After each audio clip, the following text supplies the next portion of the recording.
மீண்டும் என்னுடைய பணிவான வணக்கங்கள். நான் இன்னைக்கு எதுவும் பேச வேணான்னு தான் நினைச்சேன். பட் ஒரு முக்கியமான ஒரு விஷயத்தை பற்றி இன்னைக்கு நான் பேசலைன்னா அது அவ்வளோ கரெக்டாக இருக்காதுன்னு எனக்கு தோணுச்சு. அதான் அது என்னவா இருக்குன்றது நீங்களே கெஸ் பண்ணியிருப்பீங்க. எஸ், நீட்டை பற்றி தான்.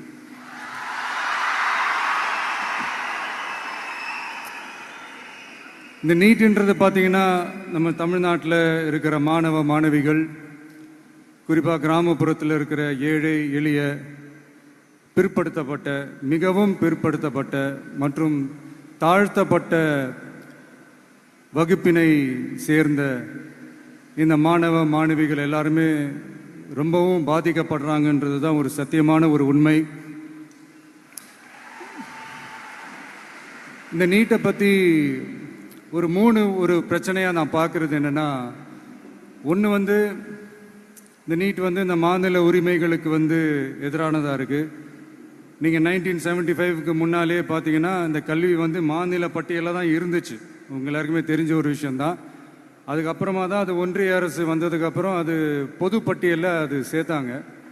எனக்கு தெரிஞ்சு அதுதான் ஒரு முதல் பிரச்சனையாக ஒன்று ஸ்டார்ட் ஆச்சு. ரெண்டாவது பார்த்தீங்கன்னா, ஒரே நாடு, ஒரே பாடத்திட்டங்கள், ஒரே தேர்வு. இது பேசிக்காகவே அந்த கல்வி கற்கும் அந்த நோக்கத்திற்கே ஒரு எதிரான ஒரு விஷயமா நான் அதை பார்க்குறேன். ஒவ்வொரு மாநிலத்துக்கு ஏற்ற மாதிரி அந்த பாடத்திட்டங்கள் இருக்கணும். இது நான் மாநில உரிமைகளுக்காக மட்டுமே இதை நான் கேட்கல. நீங்கள் பார்த்தீங்கன்னா அந்த கல்வி முறையில் பல்வேறு கண்ணோட்டங்கள், பல்வேறு பார்வைகள், டிஃப்ரெண்ட் பெர்ஸ்பெக்டிவ்ஸ்னு ஒன்று சொல்லுவாங்க இல்லையா, அப்படி அதுக்கு ஒரு முக்கியத்துவம் கொடுக்குற ஒரு விஷயமா அது இருக்கணுன்றதான் என்னுடைய பார்வை. Diversity is a strength, it is not a weakness. பன்முகத்தன்மை அப்படிங்கிறது அது ஒரு பலமே தவிர பலவீனம்னு சொல்ல முடியாது. இதில் இன்னொரு முக்கியமான ஒரு விஷயம் என்னன்னா, மாநில மொழியில் படிச்சுட்டு, ஸ்டேட் சிலபஸில் படிச்சுட்டு, என்சிஇஆர்டி சிலபஸில் தேர்வு வச்சா அது எப்படிங்க? அதுவும் கிராமப்புறத்தில் இருக்கிற மாணவ மாணவிகள், அதுவும் அவங்களுடைய மருத்துவ படிப்புக்கு கொஞ்சம் யோசிச்சு பாருங்க, இது எவ்வளோ ஒரு கடினமான ஒரு விஷயம்னு. மூணாவது நான் பார்க்குற ஒரு பிரச்சனை என்னன்னா, இப்போ போன மே மாதம் 5ஆம் தேதி அந்த நீட் எக்ஸாம்லாம் நடந்துச்சு. அதில் சில குளறுபடிகள்லாம் நடந்ததா நம்ம நிறைய அந்த செய்திகள்லாம் பார்த்தோம், படித்தோம் இல்லையா.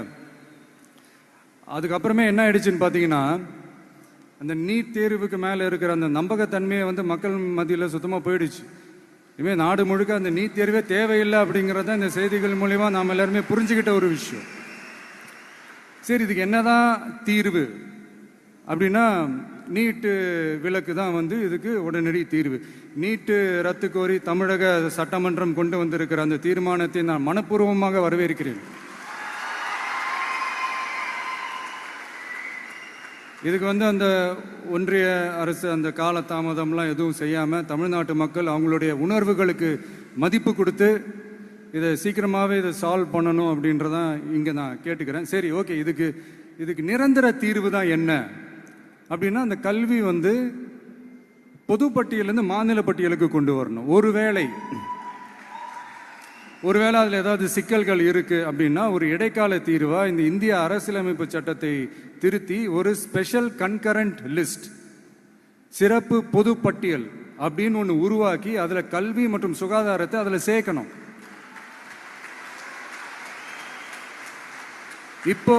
இப்போ இருக்கிற அந்த பொது பட்டியல் என்ன ஒரு பிரச்சனை அப்படின்னா, நீங்கள் அந்த துறைகள்லாம் பார்த்தீங்கன்னா மாநில அரசுகளுக்கு என்னதான் அதில் அதிகாரம் இருந்தாலும் அது முழுக்க ஒன்றிய அரசினுடைய கட்டுப்பாட்டில் தான் இருக்குது.